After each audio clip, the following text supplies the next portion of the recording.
Bienvenue à la MFR de l'Entre-deux-Mers. On se retrouve aujourd'hui effectivement pour découvrir un peu l'établissement qui est donc une maison familiale et rurale qui va effectivement accueillir des apprenants et des adultes en reconversion. Nous, on va se démarquer par une pédagogie un peu différente parce qu'on appelle en fait la pédagogie de l'alternance. Donc ça veut dire une partie en centre de formation, dit CFA, mais également des stages, apprentissages. Donc on a plusieurs espaces qui sont mis à disposition de nos jeunes et adultes. Donc on va avoir des salles de classe où à l'intérieur on va pouvoir accueillir nos jeunes dans de bonnes conditions. On a également un lieu de vie où on va retrouver le réfectoire.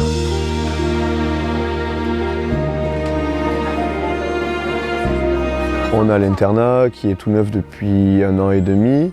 On va avoir une zone jardin-école qui est un peu une vitrine qu'on est en train de développer donc pour mettre en avant tous les savoir-faire et toutes les compétences qu'ils ont développées. Mais le gros avantage, c'est qu'en fait, on a une serre pédagogique où les élèves se font la main pour gérer du végétal, entretenir, conduire des cultures de A à Z. On a beaucoup de TP à la serre, donc on sème nos plantes et ensuite elles sont là pour être vendues. C'est 2 ateliers écartés, avec au milieu les bacs à sable pour le pavage. Il y a un foyer avec baby-foot, etc. Très, très convivial. C'est un lieu de convivialité, donc avec vente de boissons, de nourriture, et puis après il y a des jeux, donc play, billard, etc. Et en fait, chaque année, c'est géré par des élèves. On va retrouver différentes formations, 4e, 3e, donc un jeune qui arrive en 4e va pouvoir suivre un cursus lié à la pédagogie de l'alternance jusqu'à la classe de 3e et envisager son orientation et surtout qu'ils viennent chez nous retrouver du sens dans ses apprentissages. Plus ils vont avoir d'expérience et plus ils vont savoir à la fin qu'est-ce qu'ils veulent vraiment. Donc au niveau de l'aménagement paysager, on a plusieurs formations. On part du CAPA, jardinier paysagiste. On a également un bac pro en 3 ans.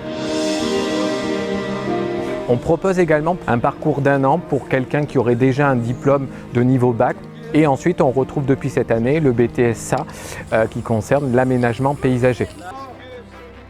Ma formation, c'est vraiment basé sur les jardins. Donc c'est soit création, donc création de massifs, etc.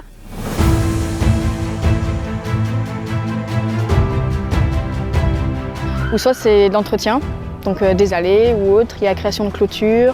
Je pense que c'est le fait d'avoir un métier qui va être en extérieur, un métier aussi qui est en rapport avec la nature et l'écologie, et après un métier qui offre quand même des débouchés. Sur le 2e volet, vous allez retrouver donc le bac pro CPH, conduite de production horticole. Tout ce qui est maraîchage, pépinière, horticulture, floriculture, tout ce qui est lié à la production de plants de légumes et de plantes. Et ensuite, on va retrouver le BTS métier du végétal, de l'alimentation et de l'ornement. Le but, c'est de former des techniciens du monde horticole. On fait une formation globale pour produire du végétal, gérer du végétal, mais aussi après gérer de l'humain en entreprise et gérer une entreprise en fait.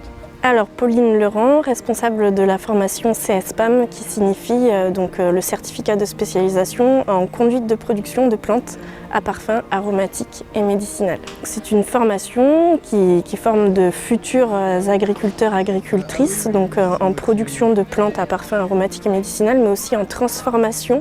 Et on envisage à partir de la rentrée prochaine, et c'est ce qu'on souhaite, d'avoir un bac plus 3 grâce à la licence génie écologie qui sera en partenariat avec le CNAM de Bordeaux. On a un métier qui va apporter confiance en soi, le travail d'équipe. Ils ont confiance en nous et nous on a confiance en eux. On est très proches d'eux. Donc on est plus là, nous, en tant que facilitateurs. C'est des formateurs, c'est pas des profs, donc c'est pas le même lien, c'est pas la même communication, c'est pas le même mode d'apprentissage. Ils nous aident à trouver des idées, ils nous aident, ils sont très appuyés, on s'entraide avec les autres, etc. et c'est très agréable. Ça permet effectivement que le jeune puisse trouver des repères. Nous, c'est donnant-donnant, on trouvera toujours le positif chez chacun, tout le monde vient avec son bagage, avec ses difficultés, avec ses expériences. Au collège, vraiment, j'étais très renfermée sur moi-même. Alors que dès que je suis rentrée à la MFR, j'ai été acceptée par tout le monde et j'ai pu rencontrer des personnes incroyables. Les jeunes, quand ils viennent ici, souvent ils sont en décrochage et ils n'aiment pas trop l'école. Et quand ils repartent, ils sont quand même assez tristes de quitter l'ambiance et tout parce qu'on est quand même un lieu un peu familial. C'est une pédagogie active, en fait, les élèves sont aussi acteurs de la formation. On va beaucoup sur le terrain aussi avec eux. Il y a bien 2 visites de ferme par semaine. Soit en visite, soit en chantier, soit la découverte de techniques innovantes. Et ça, c'est vraiment très formateur. Si je devais résumer la MFR, Maison familiale. Si ça s'appelle maison, c'est pas pour rien. Je dirais famille. Une famille, quoi, c'est une seconde maison. C'est le F hein, de MFR dans l'esprit de famille.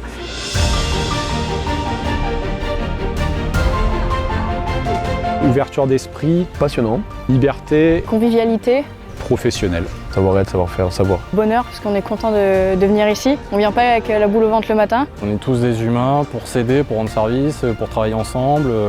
Chacun est valorisé, chacun participe au fonctionnement de la maison familiale. Le slogan des maisons familiales, hein, c'est réussir autrement.